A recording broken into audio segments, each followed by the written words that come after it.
Você acha que emagrecer é apenas ver o número na balança diminuir? Eu quero te dizer que isso pode estar atrapalhando os seus resultados e dificultando o seu emagrecimento.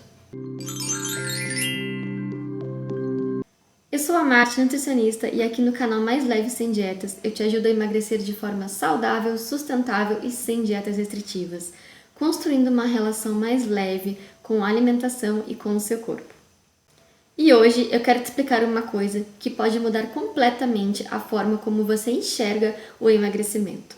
Durante o processo de emagrecimento, muitas pessoas focam apenas na diminuição do número na balança, mas não pensam no que realmente aquele número representa em termos de composição corporal. Gente, quando falamos de emagrecimento, precisamos entender primeiramente que existe uma grande diferença entre perder peso e emagrecer. Perder peso significa diminuir o número na balança, mas que esse número não nos dita necessariamente o que foi perdido, certo? A gente não sabe o que foi perdido no corpo, a gente só sabe que aquele número diminuiu. Enquanto que emagrecer significa necessariamente perder gordura. O nosso corpo ele pode ser subdividido aqui em duas partes principais, que seriam massa gorda e massa magra. A massa gorda, obviamente, vai ser composta por gordura, certo? Tecido adiposo. Enquanto que a massa magra, ela vai ser composta por outros tecidos, como massa muscular, massa óssea, também água corporal, entre outros, certo? Não vou me adentrar muito aqui.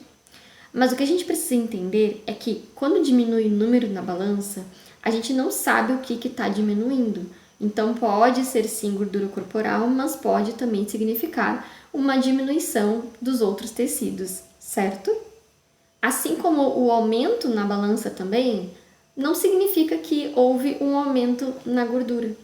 Pode ter acontecido apenas um aumento do peso por conta de outros fatores, como inchaço por conta do calor ou TPM, um inchaço por conta da retenção de líquidos, por conta talvez de uma alimentação muito rica em sódio, que faz com que aconteça a retenção de líquidos. Pode acontecer um aumento do número na balança por conta de intestino preso, né? Então, onde tem muitos dias já que não há a evacuação e acontece ali um aumento do número na balança. Pode acontecer também um aumento, um acúmulo de glicogênio muscular, e isso vai causar um aumento do número na balança. Muito comum com quem faz musculação, então percebe um aumento do número na balança e acha que engordou, quando na verdade não engordou, apenas aumentou o glicogênio muscular. Então, o que eu quero dizer aqui é que muitos fatores podem contribuir para o aumento ou diminuição do número na balança, o que a gente chama de peso. E isso não significa que aumentou ou diminuiu a gordura corporal, ok?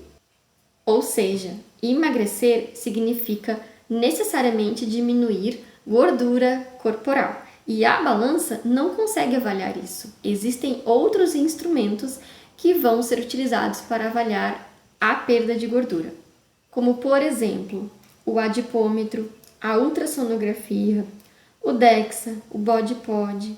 Esses são instrumentos muito mais assertivos, obviamente, do que a balança para se avaliar a composição corporal, certo? É importante esclarecer aqui também que o emagrecimento de fato, ou seja, perda de gordura corporal, é um processo mais lento e que a perda de massa magra sim pode acontecer de forma rápida.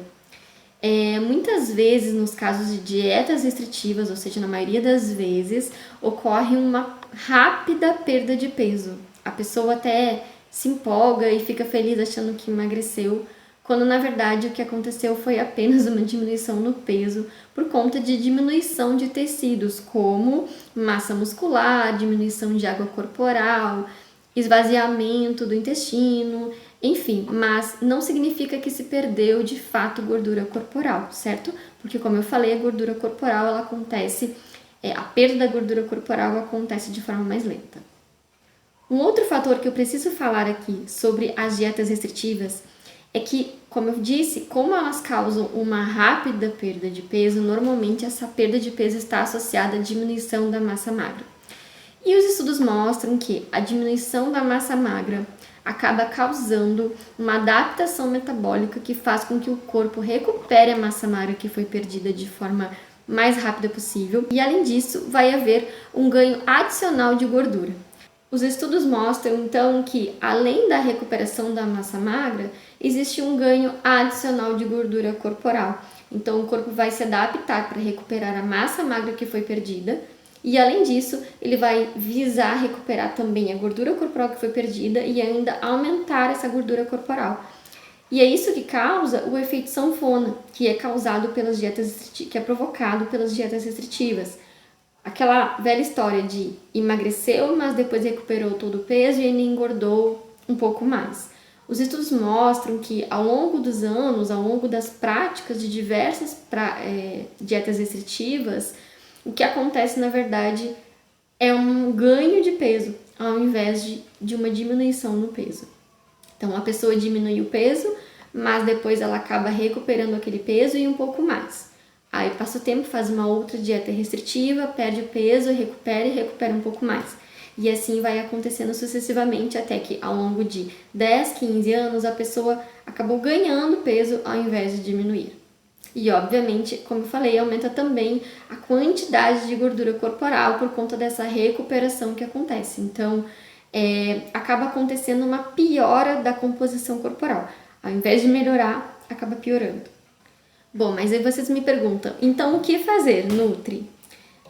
O indicado, no caso de emagrecimento saudável, é que se perda gordura corporal e não massa magra, certo? Então, o emagrecimento saudável, ele sempre vai estar focando na preservação ao máximo possível da massa magra, seja através de uma alimentação saudável e equilibrada, onde, se possível, se tenha um bom consumo de proteínas, entre outros nutrientes, e também um exercício de força muscular, onde se tenha ali uma manutenção, uma preservação e até um aumento da massa magra, como, por exemplo, a musculação, certo? Por isso que hoje a musculação é um dos exercícios mais indicados no caso de emagrecimento e de proteção, né, com relação à perda muscular no emagrecimento.